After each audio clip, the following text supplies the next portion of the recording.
जैसा कोई मेरी जिंदगी में आए तो बात बन जाए। 14 साल की उम्र में कमाली थी शोहरत, लेकिन पति ने जहर देकर मार डाला। इसको दीवाने आहा आहा।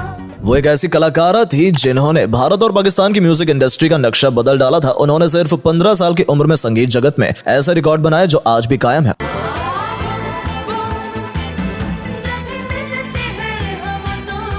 और उन्हें कोई भी तोड़ नहीं पाया। उनकी सिर्फ आवाज ही नहीं बल्कि चेहरा भी इतना खूबसूरत था कि सिर्फ दोनों देश में नहीं बल्कि दुनिया भर में लोग उन्हें काम करने के प्रस्ताव देने लगे थे।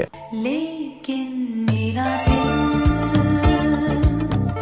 मेरा दिल रो रहा। यहाँ तक कि उन्हें ब्लैंक चेक तक दिए जाने लगे थे। आओ ना प्यार करें हम और तुम राज करें आओ। लेकिन ऐसा क्या हुआ कि इतनी शोहरत हासिल करने के बाद भी इस सिंगर को अपने पति से धोखा और घरेलू हिंसा मिली। मुझे दिलचस्पी नहीं है अदाकारी से।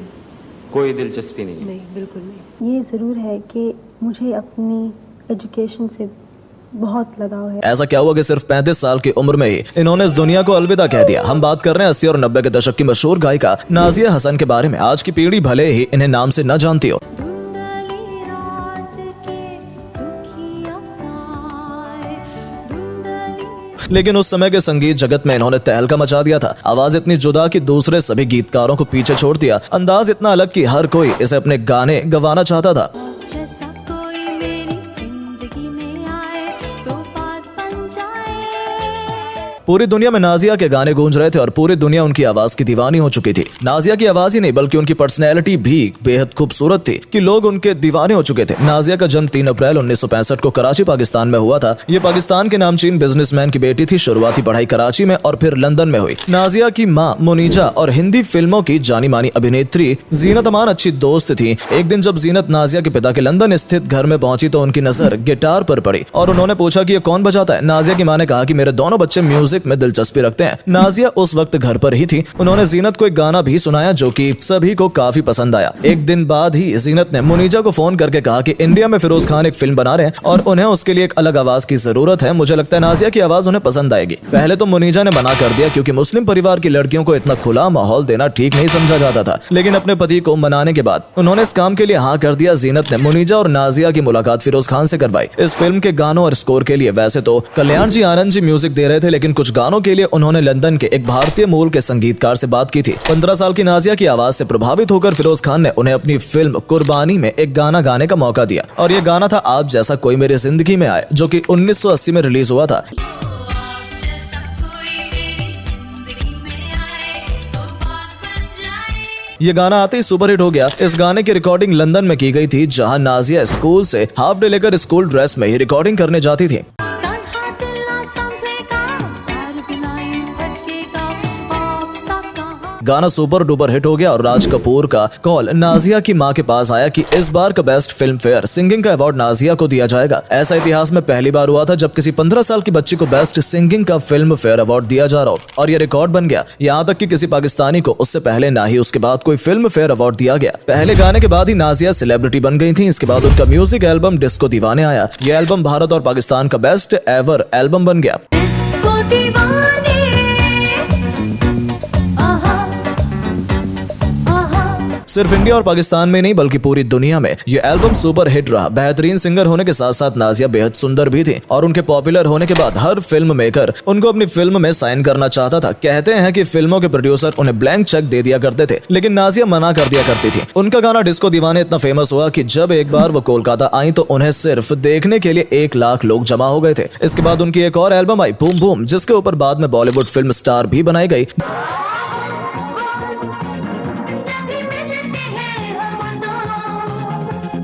जिसके बाद उनका यंग तरंग नाम का पाकिस्तान का पहला एल्बम लॉन्च हुआ जो कि एशिया का उस जमाने का सबसे पॉपुलर एल्बम रहा। आंखें मिलाने वाले दिल को चुराने वाले मुझको भुलाना नहीं। नाजिया के दिलवाले इल्जाम और मैं बलवान फिल्मों में बॉलीवुड गाने गाए। और जब राज कपूर अपनी फिल्म हिना के लिए हीरोइन की तलाश कर रहे थे तब उन्होंने नाजिया से भी बात की थी, लेकिन नाजिया ने राज कपूर को भी मना कर दिया। नाजिया ने अपने भाई के साथ एल्बम कैमरा कैमरा लॉन्च की और इसके बाद उन्होंने अनाउंस किया कि ये उनका आखिरी एल्बम है। अपनी पर्सनल लाइफ पर फोकस करने के लिए 1992 में नाजिया ने हमेशा के लिए गाना छोड़ दिया। उन्होंने अमेरिका यूनिवर्सिटी से बिजनेस एडमिनिस्ट्रेशन की पढ़ाई पूरी की और 1991 में उन्होंने यूनाइटेड नेशंस में वुमेन्स इंटरनेशनल लीडरशिप प्रोग्राम में इंटर्नशिप के बाद और में सिक्योरिटी काउंसलिंग में नौकरी भी की। उन्होंने लॉ की डिग्री भी हासिल की थी। 30 मार्च 1995 को घर वालों ने नाजिया की शादी कराची के बिजनेसमैन मिर्जा इश्तियाक बेग से करवा दी। ये उनकी अरेंज मैरिज थी। 1997 में उन्होंने एक बेटे को जन्म दिया। हालांकि सूत्रों का कहना है कि शादी के कुछ समय बाद ही दोनों के बीच अनबन होने लगी थी, क्योंकि उनके पति एक दिल फेंक आशिक थे।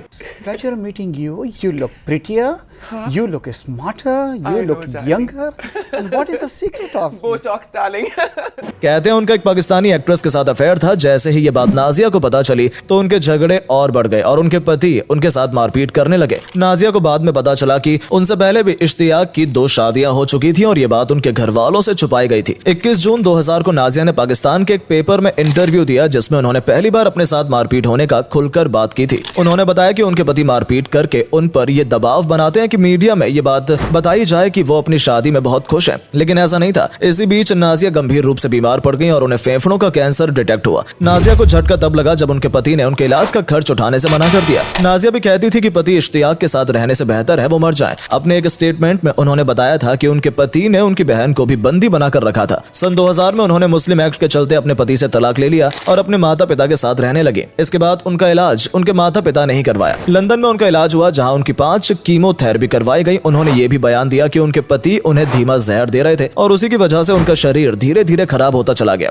ये बात लंदन में उनका इलाज कर रहे डॉक्टर भी जानते थे। उन्होंने ये भी कहा था कि अगर उनकी मौत होती है तो इस बात की जांच की जाए। 13 अगस्त 2000 को उन्हें अस्पताल में भर्ती करवाया गया, जहां उनकी मौत हो गई। हालांकि उनकी मौत बीमारी की वजह से हुई थी, लेकिन उनका पोस्टमार्टम करवाया गया क्योंकि उन्होंने अपने वकील को जो बयान दिए थे। उसके बाद लंदन पुलिस ने भी उनकी दोबारा ऑटोप्सी करवाई और उनके घर को भी सील कर दिया गया, क्योंकि ये एक हाई प्रोफाइल केस था, इसीलिए डिटेल में सारी जांच की गई। कहा जाता है कि जांच के लिए 5 महीने तक उनका शव मुर्दा घर में पड़ा रहा। परिवार को 5 महीने बाद 9 जनवरी 2001 को उनका शव सौंपा गया था। उनका अंतिम संस्कार भी लंदन में ही किया गया। हालांकि उनका पति आज भी उन्हें अपनी पत्नी मानता है और कहता है कि हमारा तलाक नहीं हुआ था, लेकिन उनकी मां का कहना है कि मौत के 3 महीने पहले ही नाजिया ने अपने पति को तलाक दे दिया था। उनके बेटे की कस्टडी भी नाजिया के माता पिता को ही दी गई। नाजिया की मौत के बाद 2002 में पाकिस्तान सरकार के द्वारा उन्हें प्राइड ऑफ पाकिस्तान का अवार्ड दिया गया, जो कि उनकी मां ने लिया था। बहुत छोटी सी उम्र में ही सेलिब्रिटी बन जाना और दौलत और शोहरत हासिल कर लेना हर किसी के बस की बात नहीं होती। हालांकि नाजिया का करियर बहुत ही छोटा रहा, लेकिन बहुत ही शानदार रहा। नाजिया अच्छी सिंगर थी, खूबसूरत थी और दिल की बहुत अच्छी थी। वो अपनी कमाई हुई सारी दौलत को पाकिस्तान के गरीब और जरूरतमंद बच्चों में दान किया करती थी। वो बच्चों के लिए फंड इकट्ठा करने के लिए भी कई कॉन्सर्ट किया करती थी और उनसे मिले पैसों को अच्छे काम में लगाती थी। नाजिया अक्सर स्कूल में जाकर बच्चों को खिलौने बांटा करती थी और अपना हर जन्मदिन वो बच्चों के साथ ही मनाया करती थी। निजी जिंदगी में नाजिया परेशान रही और बीमारी के चलते इस दुनिया से चली गई, लेकिन आज भी उनका परिवार उनका हर जन्मदिन ऐसे ही मनाता है जैसे वो चाहती थी।